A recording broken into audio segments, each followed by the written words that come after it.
बचाओ बचाओ बचाओ, मुझे आजादी चाहिए, मुझे आजादी चाहिए, आजादी। ए औरत शांत रह। अगर तुझे इस परिवार का सदस्य बनकर रहना है तो अपनी आजादी और पढ़ाई की भीख मांगना छोड़ दे और हमारे हिसाब से रह। पर मुझे पढ़ना है, पढ़ लिख कर कुछ हासिल करना है।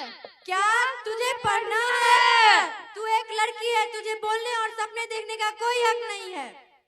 पर मुझे अपने भावनाओं को व्यक्त करने की, बोलने की आजादी चाहिए। धर्म तुझे बोलने की आजादी नहीं देता है। मुझे रूढ़िवादी सोच से मुक्ति चाहिए। क्या तुझे मुक्ति चाहिए? संस्कृति ने महिला और पुरुष को अलग बनाया है तो तुम्हें समान अधिकार नहीं मिल सकता है। मुझे पर मैं ही क्यों सर ढककर और झुककर चलूं? मुझे रूढ़िवादी सोच से मुक्ति चाहिए। क्या तुझे मुक्ति चाहिए?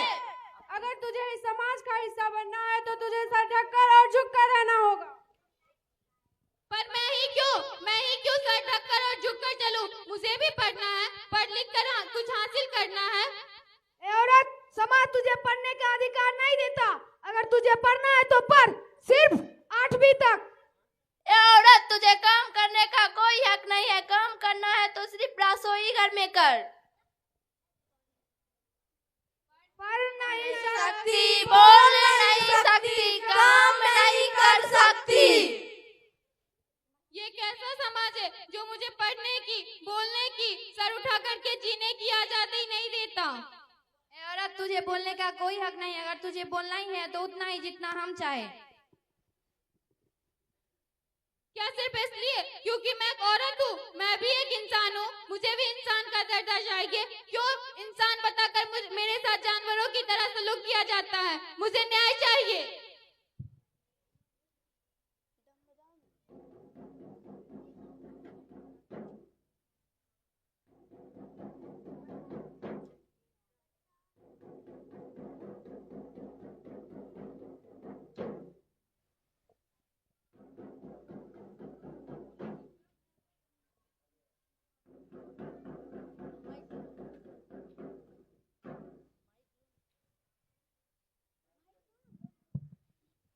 कौन हो तुम?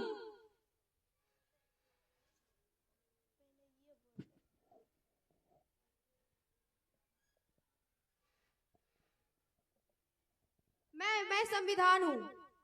क्या क्या करने आई हो? जहाँ जहाँ अन्याय, अत्याचार, शोषण एवं भ्रष्टाचार होगा वहाँ वहाँ मैं खड़ी होंगी। क्या तुम हम सबसे ऊपर हो?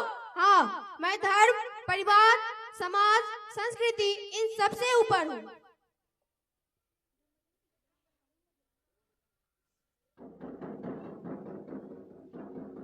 ए नारी, उठ जा।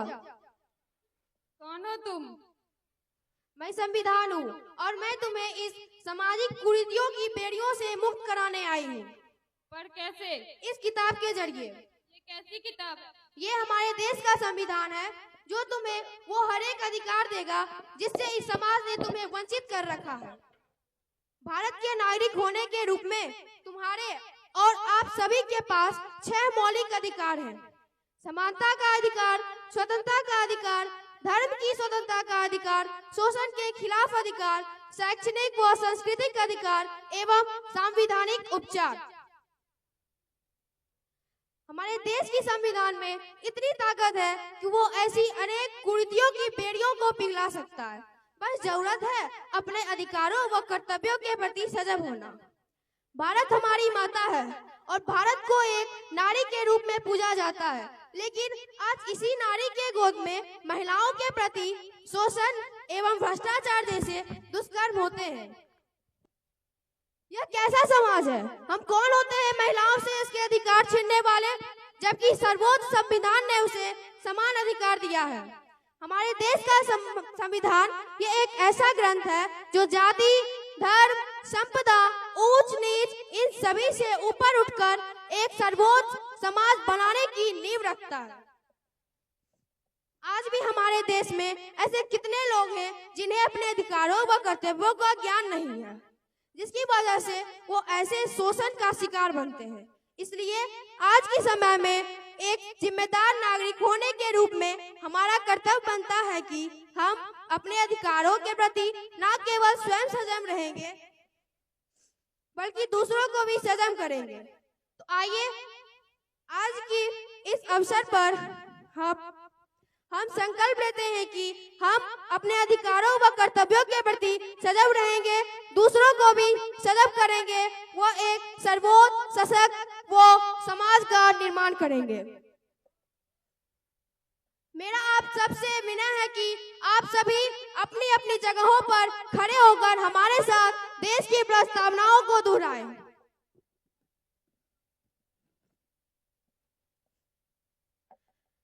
Pledge.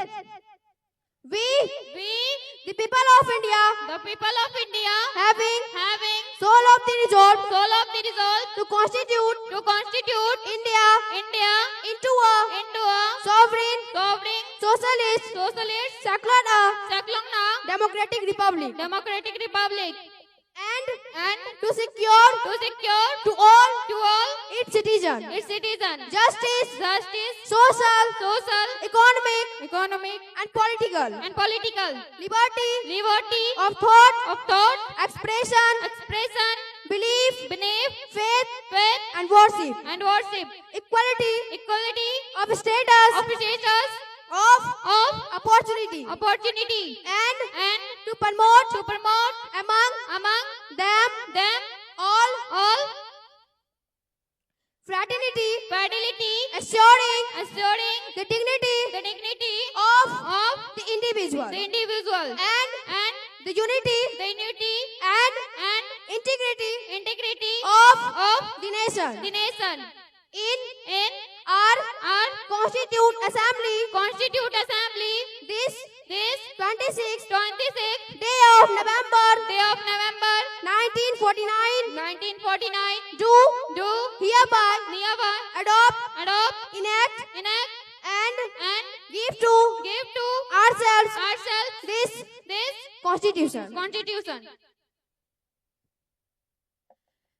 सारे जहां से अच्छा हिंदुस्तान हमारा सारे जहां से अच्छा हम बुलबुले हैं इसकी ये गुलसितां हमारा सारे जहां से अच्छा Hindustan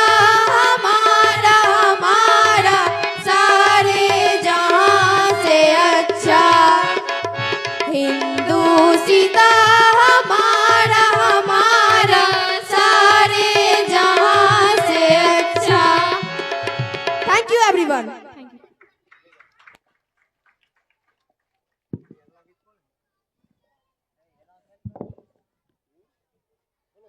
Thank you everyone for our beautiful act.